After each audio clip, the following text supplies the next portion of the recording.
Joining me this morning to discuss these developments and the state of the nation is a gentleman I find more than qualified to give some insights into what to expect as 2025 gathers momentum. He is a development economist. Now you know why I say he's more than qualified. An investment advisor, tax consultant, entrepreneurship and business development consultant, certified and accredited trainer in leadership and management, a public affairs analyst. He is the CEO of The Positive Global Image Services Consult Limited and founder of Nash TV Africa. It is a pleasure to welcome Malam Nasir Abdulquadri. Malam Nasir, Thank you very much. thank you for being part of the show this morning. It's a pleasure being with you. I had to set the tone for our conversations and look at developments in the last 24 hours to 48 hours hereabout. First of all, let me start by asking you, how do you react to, first of all, the latest quality of living index report that has suggested that Nigeria is ranked 135th in 199 countries across the world, scoring an overall of 54.1%, looking at basically how easy it is to live in Nigeria. Thank you very much. You see, I love to. In Nigeria, we are too much of knowledge. We are very knowledgeable in this country, and I like to preface my remark this way. We got independence in 1960. Yes. And what I realized is that we're so eager to be on our own. You know, there are 3 stages of development, generally. So from these previous, we can now deduce. That's the approach I'm trying to use. We have 3 stages of development. We have dependent stage. Okay. The stage where you depend on everything that you need, that you cannot take decision on your own. So we can put that one under pre-colonial period, where we are being dictated to what to be what should we do, what should How we we do, do how it, we live, and when we do it. Then we decide to be independent. When we decide to be independent, that is the period that we think that, okay, we have come of age. Then the leaders of those days were so knowledgeable, were so eager to rule and everything. So they pushed for the independence, and they got it. Now, what they got was the political independence. Not an economic Not an economic independence. Not financial, not even thinking. Wow. Independence. That's which is the bottom line, which is the major independence anyone can get in his life. Thinking, perception, ability to take decision on your own. We didn't get that. We just want that semblance of independence that we can now do self-rule. Yeah, those people tried.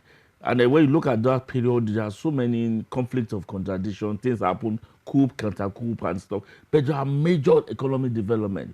We have so many things being produced in this country. We have Peugeot, we have all sorts of, most manufacturing was taking place in Nigeria before they left again. And across the country.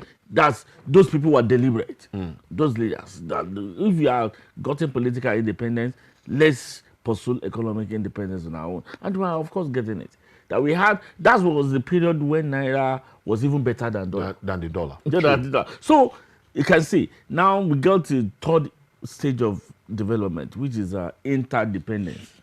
Interdependence is a stage where the only set of people that can operate at that level are the truly independent people.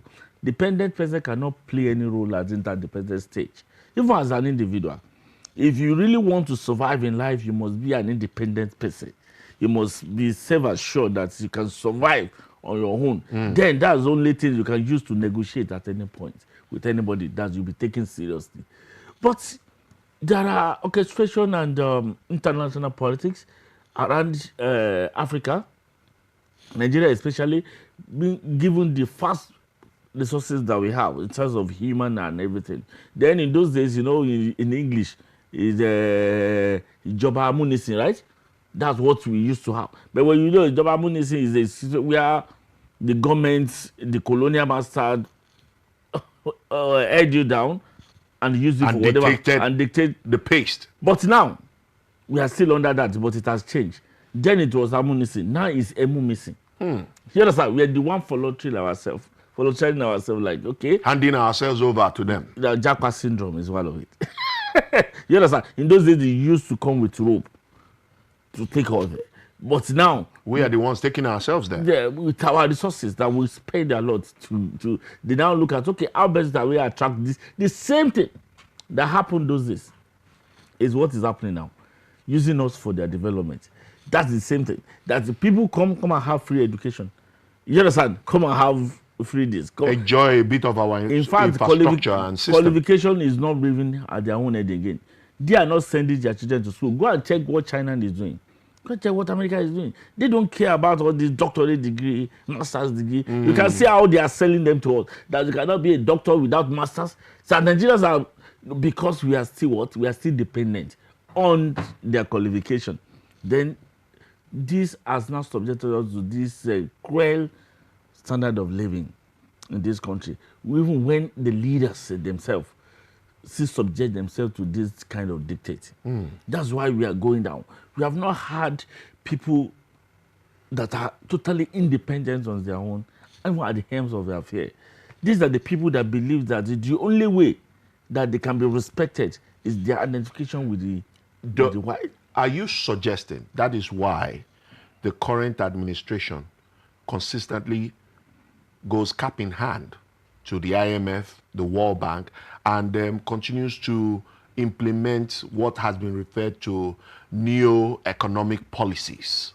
That's exactly what I'm saying. It's not just about him. It has always been about, look at the period. I don't know. I'm going to say that at the risk of being misunderstood. Like, you look at the period when Abuja decided to do away with them. He was able to hold the price down for the next 5 years of his regime.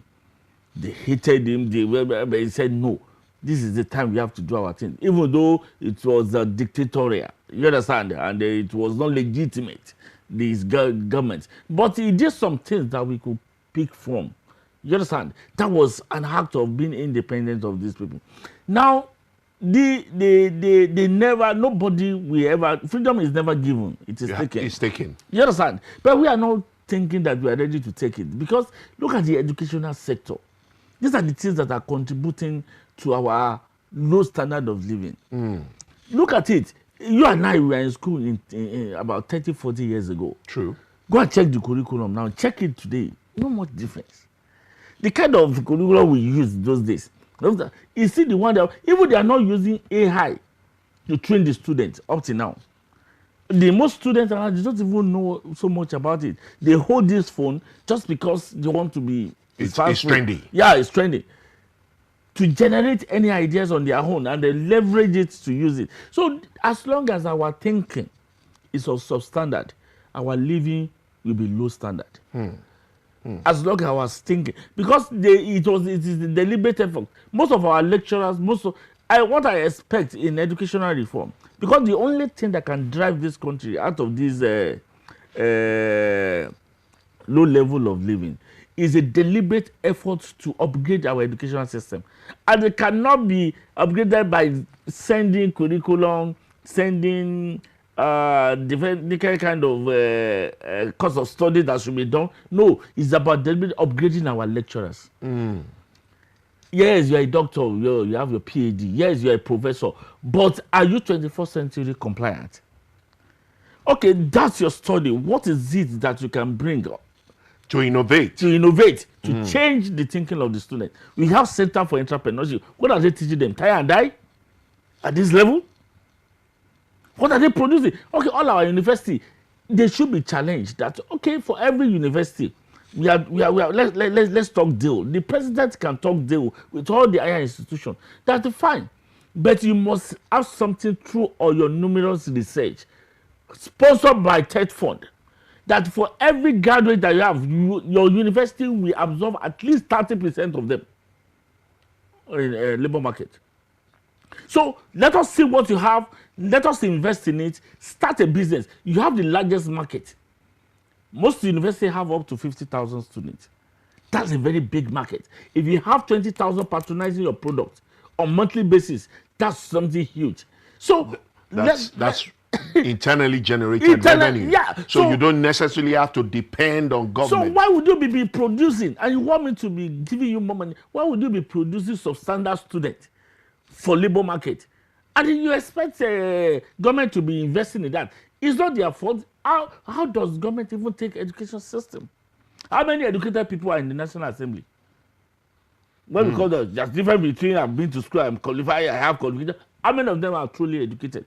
Beyond what we can get, beyond money, beyond building houses, where you see a senator, where you see a minister priding himself as, go and check my house, I spent nothing less than 1 billion. Everything there are shipped in. Everything inside that house, they are imported. So what at this stage, we should be having lawmakers who are intellectuals. Yeah. Is that what you're saying? Yeah, intellectuals, that we engage the university, that look at the way Oshiomhole used to roll on the floor. That kind of approach, I like it. Where you bring people on, look, engage me, let's talk about this. Let's have this conversation. Because as long as the conversation is substandard, the output will be substandard. That's right, that's what we are saying. It's a reflection of what is happening up there. As it is outside, so it is inside. You understand? That's the philosophy. As it is outside, what you are inside is what you see. You push out. Yeah, that's the way it is. Now, 2025. Yes. Today is the 15th. So the year is still gathering momentum. Very well. From your standpoint, looking at what the current administration has put in place shortly before the end of 2024, the budget was put forward before a joint session of the National Assembly. Surprisingly, we hear the budget will soon be passed by the National Assembly, even though the various committees are scrutinizing the various budgetary allocations. Looking from your standpoint as an economist, as an entrepreneurship enthusiast, and all of that, and critically looking at that budget, because you're a numbers person, do you think this administration has set the right tone for 2025? Yes, you see, the budget is deliberate. And what I noticed, I could see that even the INEC is fighting that the 40 billion is small. It's small, yes. Because they have been, just spoiled them silly. You understand? With a lot of money in the past, when they'll be assessing billions. So are you saying 40 billion is more than sufficient? They can, especially as they prepare for 2027? Yes, the 40 billion, how many elections do we have this year? They know what they're doing. Do we have any election this year? Why would you want more than 40 billion in this year, in 2025? This is not an election year. Do you understand? So they should, but if they have reservation for that, they should come up with their argument and let us see, let Nigeria say. Do you get? So I think the one thing I noticed about the larger percentage, about 60 or 50% is going to infrastructure. Yeah. And I can see that the only thing I have against it is the human infrastructure. It's low. The budget for education is low. You see, even the president has the focus his mindset on education, that even the constituency project of our senators or National Assembly should focus more on education, healthcare, and entrepreneurship, and all sort of. That all these buying of solar, fixing solar, all those kind of things should be minimized. But what I noticed is that the only budget I will ever take serious is the one that focuses on human capital development. That's the only budget that is very key to us. So the allocation for human capital development in the 2025 is about budget, 20%. Is that good enough? No, not good enough. Because let me tell you something, it is people that will drive this country. In a state, when you look at the number of artisans in a particular state, they are up to like 85%, 100%. Who are the artisans? Electrician, plumber, tilers, all those people. This is the area where government should pay more attention. In our education system, government must be deliberate that every painting that we will use, or every finance, every infrastructural development in any higher institution, the painting, the electricity, everything that must be produced by that school. That's backward integration. That is human capital development. Then the school will now look at which of their faculty can handle this. So they do more research on it. Hey, you want to do your PhD, go and do it on the production of ties or whatever it is. So we have to produce it. If we cannot let them partner with the outside entrepreneurs. Because when you look at China, the only thing that can take us out of this shit is not about, I keep saying that, it's not about using our budgets to prepare future for Nigerian youth. It's about preparing Nigerian youth for the future. That's the only thing that can happen. Because that's why you see, when you don't prepare your child for future, you are just preparing the future for your child. You build nice house, buy a nice car, and he's not well prepared for it. So how will he handle those? The unpredictability of the future will cause imbalance. You understand? Because he is not prepared. So the moment the life changes or you are dead, then the guy cannot hold it. Then those property will be sold to those that are well prepared. That's what's happening. The moment there's a riot in this country, you see Nigerians going out to destroy, vandalize all this infrastructure that have been. If you see any riots tomorrow, you see what happened during NSAS. Look at the way they destroyed the buses worth of 40 billion naira. They don't care because they are not well prepared to even understand the concept of it. We keep saying that to the government. Any infrastructural development that with the local content policy must be paid attention to. That everything, 80% of our execution of any project must be done by Nigerians. But we have... You know what is happening? All the Nigerians that are traveling out, they are the best engineers, best doctors in all other countries. True. One of my niece was the best graduating student in medicine. A doctor, a professor in doctor, talked to me like, guy, don't let that girl stay in Nigeria. They will waste him. Can you imagine? I said yes. That's our best brain. We have trained this baby from childhood. Nigeria has trained her up to becoming the best graduate student. And the greatest advice that we could get is that don't let her stay. Because they will waste her in this country. What's that?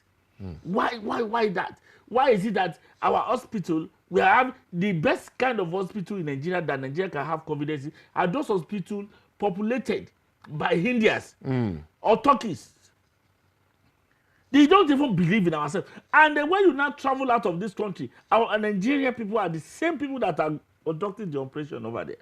Why? Because there's low emphasis on human capital development. We don't believe that our people... Look at what these Easterners are doing.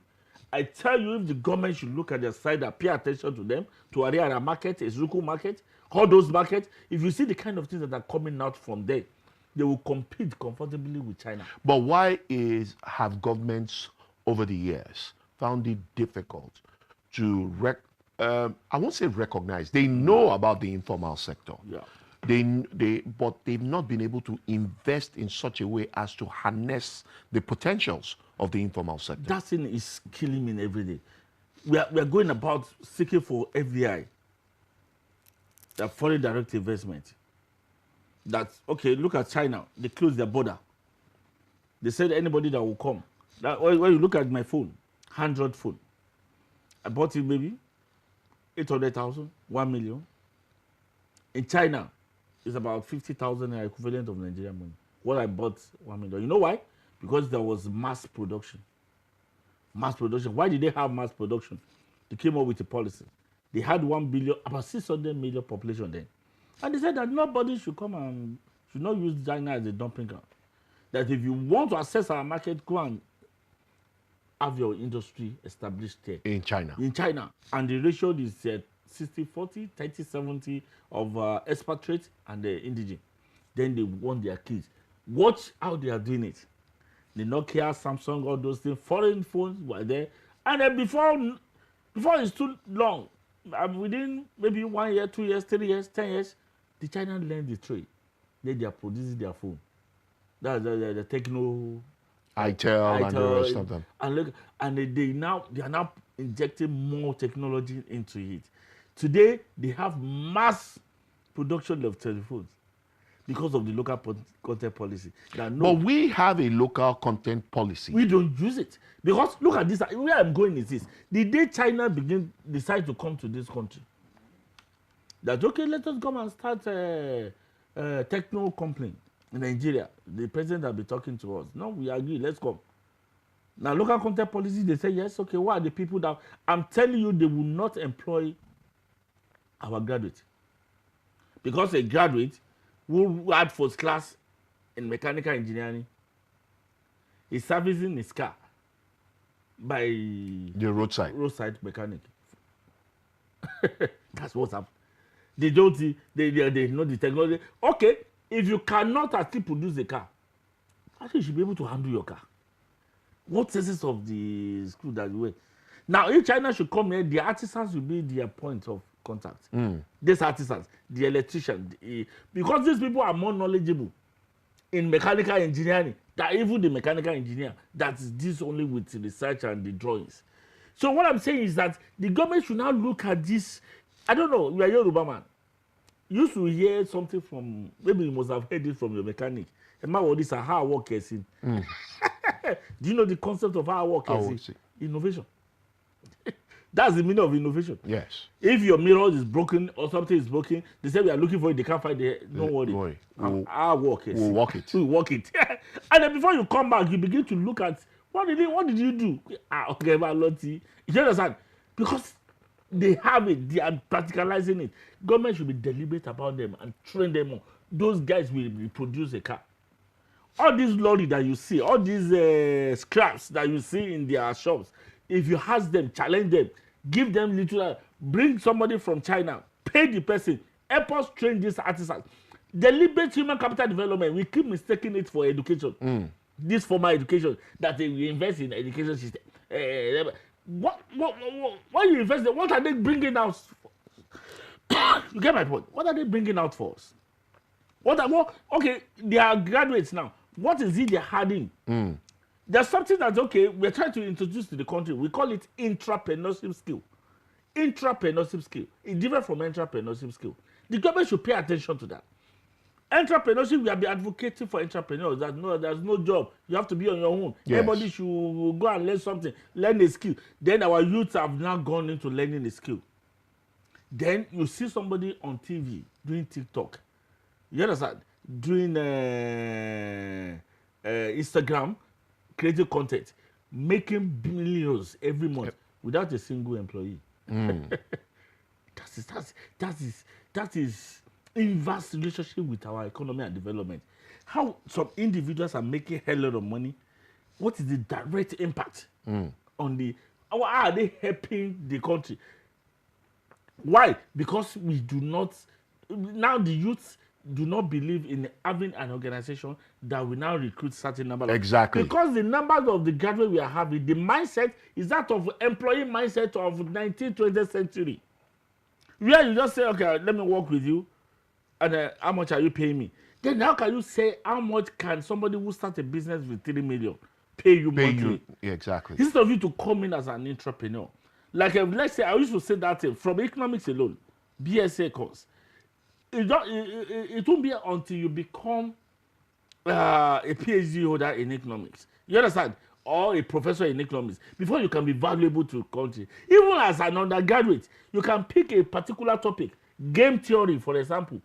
It's about decision making in a complex choices. Then you now decide to know it right from undergraduate level. Then you come out to help the small businesses that are just coming up. Let me help you to take a decision as an economist, as an entrepreneur. Let me see how we can expand this business. Let's see how much can I get as a commission. If you are able to create this market, now you are doing very well in Lagos. Are you in Ibadan? Are you in Abuja? Okay, let me try to see how you can create a market for this still in Abuja. This is entrepreneurship. Young people, young graduates cannot do that. That's the problem with unemployability status of our youth. Because NUC should pay attention to that. Because every they said there's no job. There are many jobs, but there's nobody to. They are not suitable because the deliberate investment in human capital development is poor. The education system, BSc course has them. Okay, you are BSc course, you are in Rapid TV. How can you expand this Rapid TV as an economist, as a graduate of mass communication? Tell me 2-3 things that you can do that will make a difference here from the course of study that you did as an undergraduate. They don't know. Just give me anything. I'm a very good broadcaster. There's nothing you ask me to do that I will not do at this level. So when we talk about, it's a comprehensive thing. When we talk about development, you have to train the artisan, the unlettered, because they are the driving force of the economy. All those artisans, they are the ones driving the economy. Let all mechanics go on strike tomorrow. Nobody will be on the road. Let them say you want to go on strike for 1 month because they are not organized. The day we'll be experiencing direct FDI in this country. Let me tell you something. These artisans are the major benefactor of water because they have the skill that is required. Chinese don't give a damn about your qualification. You have a BSc this, you are a master holder in this. What's their business? What can you do with your hand? Look at what they are doing with their kids between age of 2, 3, 4, 5. At least they are seeing those videos. Look at what they are doing. Look at the kind of innovation that is coming up from China. Why can't we do it? And we have the brain. If they look at us, they say, "Kai, this country. Look at the electricity. Why do you think we keep having problem in electricity?" I was going to come to that. Yes, let me go ahead and say that. I was going to come to that. So why are we having problem in it? Look at what this guy said recently. That's why I said it's not about technicality. They said that we should be doing 30.5 gigawatt. You understand? And by 2025, we'll be doing maybe 30. By 2029, we'll be doing 30. But presently, we are doing 50%. Look at what the EFCC chairman said the other time. The saboteurs are the problem. Why? Because Nigeria independence, as I said earlier, when I was prefacing my remark, is about people, it's about money. It's about people getting richer at the expense of the country. Let me quickly lay this. There was a man, he had a hen that he was nourishing. Then one day he went to check the hen and the hen had laid a golden egg. He said, "Wow, golden egg?" He picked the golden egg, he took it to the market, and they bought it from him. 2.5 million. One. The next day, another golden egg. Sold it. Third day was becoming comfortable. Then it became so ambitious that I needed to build a house that nobody has ever seen. The house will cost 600 million. So this one day golden egg can never be enough. What did he do? Pia! Killed the hen. Killed the hen. Told the intestine to pack the entire golden egg. Then he met intestine. Pure. So that's how he lost it. So it is called production and production capability. The production capability is that hen that is producing. So the focus shifted away from the hen production capability. It shifted to produce it, like things that you can get from it. You understand? Then it killed the hen. That's what Nigeria is. Nigeria is the production capability. We have what is this supposed to do? It's supposed to nourish the hen so that it could produce more. You understand? Take care of it. Make sure you inject it. It will not be sick. But what did we do? It became so greedy. Everybody are now thinking of what they could get from the hen without giving back to the hen. Now everybody is thinking about what they can get from Nigeria without giving back to Nigeria. Then we have opened doors because of our sluggishness in development. I want you to listen to this story, how we created problem for ourselves. And unless the government quickly solve that problem, people have now divested into other countries. Do you understand? They have invested in generator, solar system, everything, imported, and you want your electricity to work. How? How now? We'll quickly take a break. And we are creating the same problem. Now, Jackpot syndrome. We are selling those guys, best of our brain. They will talk with them. They will have stake in those businesses and developed industries. countries. Then they will send them back. Go and frustrate everything that will be our competitor in this country. Yes, and they will do it. We'll take a quick breather to take some messages, and when we return, the conversation continues on the state of the nation as far as the year 2025 is concerned.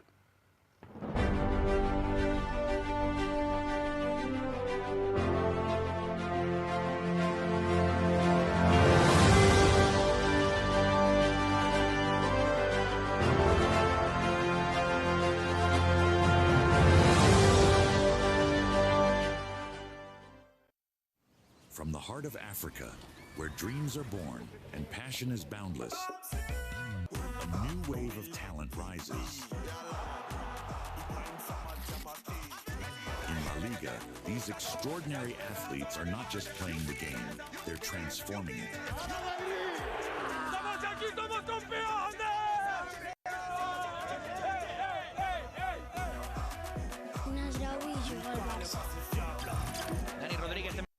Chasing, it's Lamine Yamal. What a magnificent goal that They is! shine on the world stage. Watch as they redefine football, inspire millions, and make history. La Liga, where dreams become reality.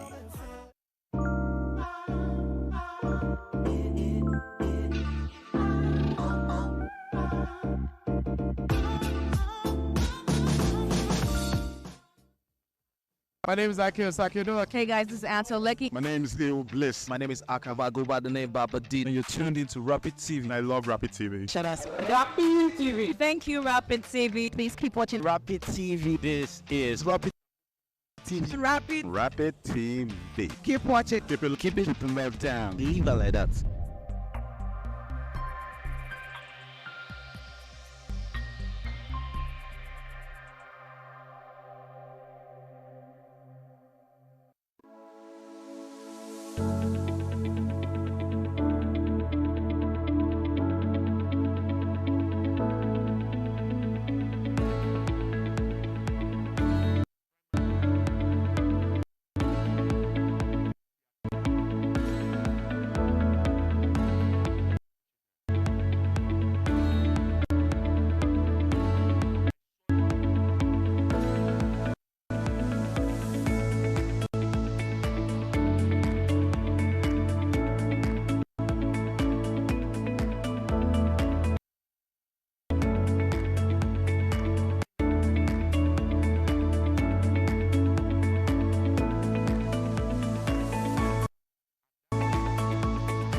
Hello Rapid TV, my name is Kunle Remy. Hello, Rapid TV. My name is William Suchemba. My name is Choma Chukuka. Hello Rapid TV, my name is Stan Nze. Hello, Rapid TV. My name is Vivian Glam Gabriel. Hello, Rapid TV. My name is Jide Kene. Hi, Rapid TV. My name is Steve Chooks. Best Afrobeat song will go to The Bunch and Snoop Dogg, Oliver Twist. Piece of my heart, Whiskey. Right now, will probably be Grateful by Fino. My favorite Afrobeat song is Afrobeat. I can't. There's so much. It has to be one of our songs. I love a lot of them. I don't think I have a favorite Afrobeat song right now. I cannot pick. Aki and Popo. Living in Bondage. It has to be between Blood Sisters and Lionhearts. I don't have favorite anything. I have favorite food. I have favorite colors. I barely have favorite any other thing. Oh my God. Living in Bondage. The first one. I'm not a child. Right now, a ghetto love story. Okay, my favorite Nigerian dish would be Panga stew with rice. Come on now. Okwa. Pounded yam and egusi soup. Beans and plantain. is oha soup. Fufu and oha soup. Thank you. Bread and akara. Bitter leaf soup with catfish and snail and fufu. Proper Santana. Apple. Nnekedu keke ime. Ịdị sure na ịdị mma. Ịdịkwa oyi. Ịlara ọfụma tata. Iteta iligokwe nni. Ịma ndị gị n'afọ. You nwee ike mee things. You understand? Okay.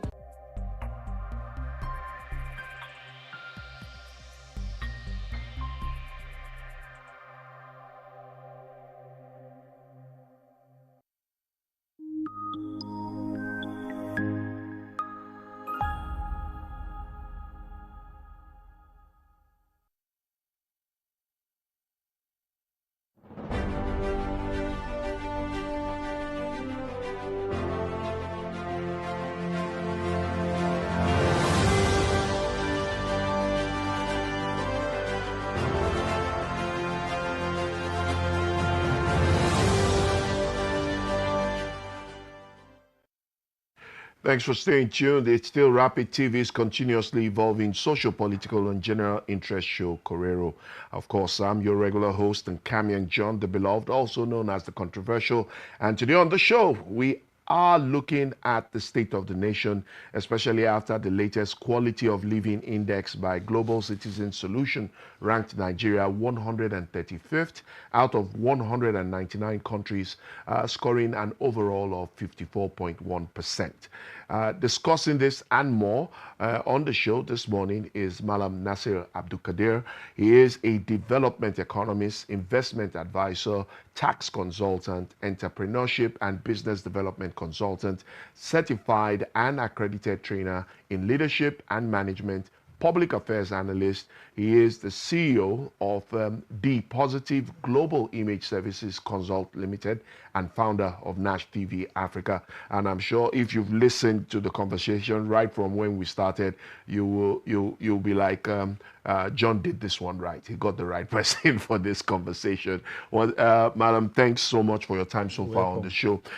Before we went on the break, you were talking about the power sector, but time is not our friend. Let's quickly go to the other aspect of living in Nigeria, which also has to do with energy. One of the reports when I started the show was the fact that Nigerians are to expect buying fuel for a little over 1,000 naira or more because of the global price for Brent crude. When will we be able to buy fuel for, or let me say, let me use the words of the protesters when they protested sometime last year. When will we be able to go back to what it was prior to the advent of the Tinubu's administration, where we were buying fuel below 300 naira? Yeah, we may never be able to go back there for now because the subsidy has been removed. We are buying fuel below 300 naira because there was subsidy. Brief story about subsidy so that we can get it right and in line with what you're saying.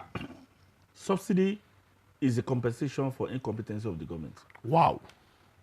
That's just too many. No another meaning.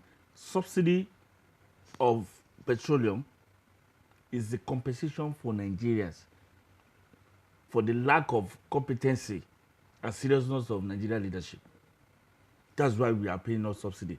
They are not doing us a favor. They are not being nice to us. The problem is that we had our refinery, local refinery, that were not working, that were moribund. Then we decided to take our own oil to Brent to be refined abroad. Then we bring it back. So they are now having landing costs, freight, and everything. That's what's now. But Nigerians will argue that the trend should naturally change in 2025.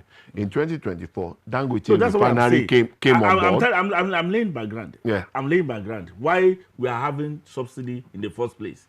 You understand? Then this same subsidy that was supposed to be a compensation for the poor masses, for Nigerians, because government refused to do what it's supposed to do.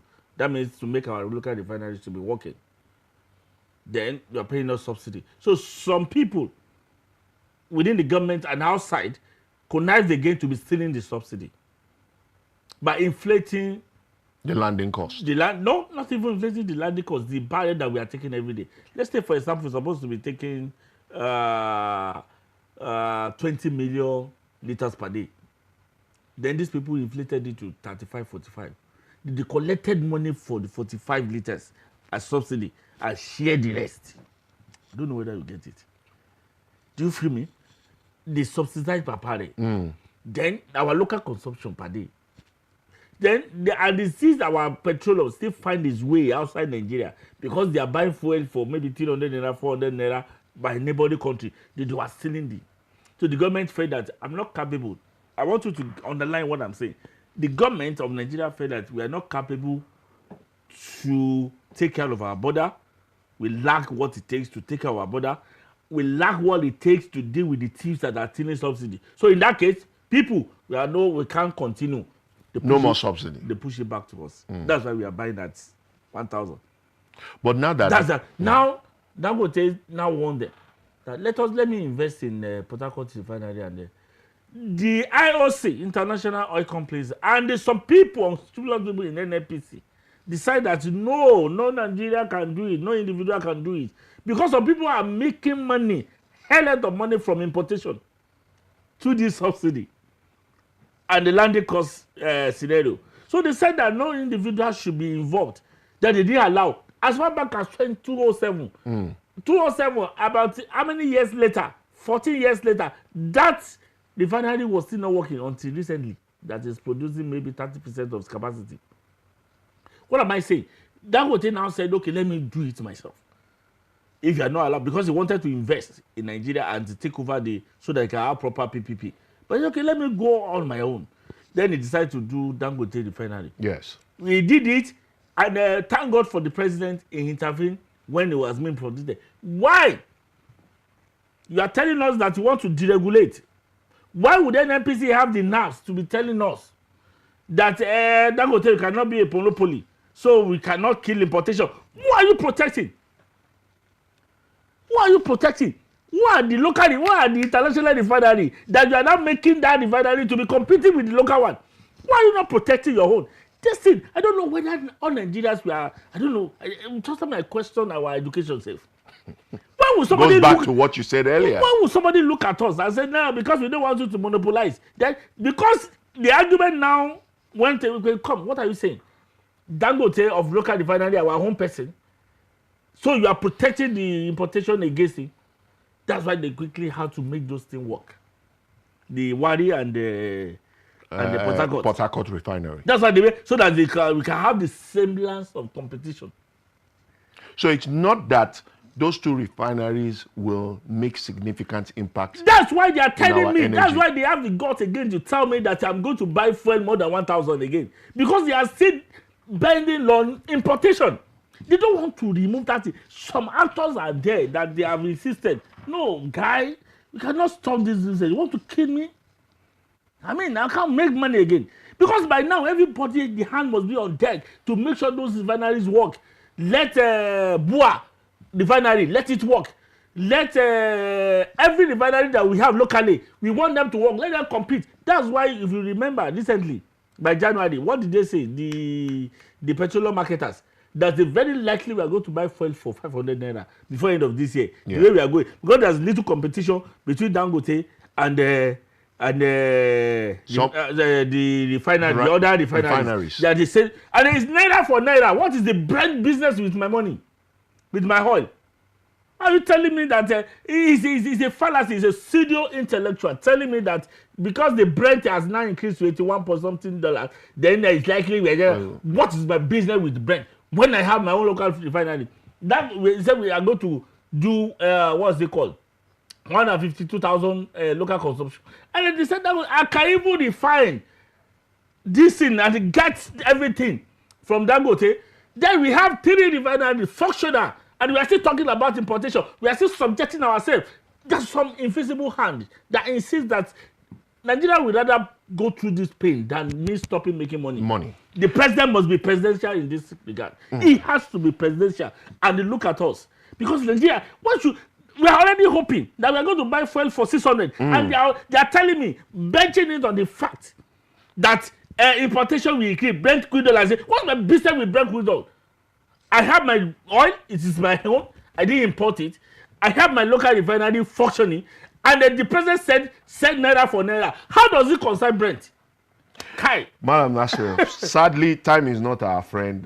In fact, we've run out of time. But we have to do this. We have to have this conversation again because, as I said, it's still early in the year. We're still watching the economic indices and the various sectors, the energy sector, the power sector, and of course, with the fallout of what the eventual scenario will look like when the tax reform bill is passed into law and all of that. So I hope that when we do come calling on you, you once again oblige us with the president. Thank you so much. Thank you so much. To wrap up today's edition of Rapid TV's continuously evolving social, political, and general interest show, Korero, While the economists will justify President Tinubu's policies, though not all of them, as you can hear from my economist in the studio, he's very pragmatic in terms of the theories and policies and how they should apply. Well, the essence of Mr. President's ascendance to the highest seat in the land would remain the percentage of the of over 200 million Nigerians he can make happy, especially in the year 2025.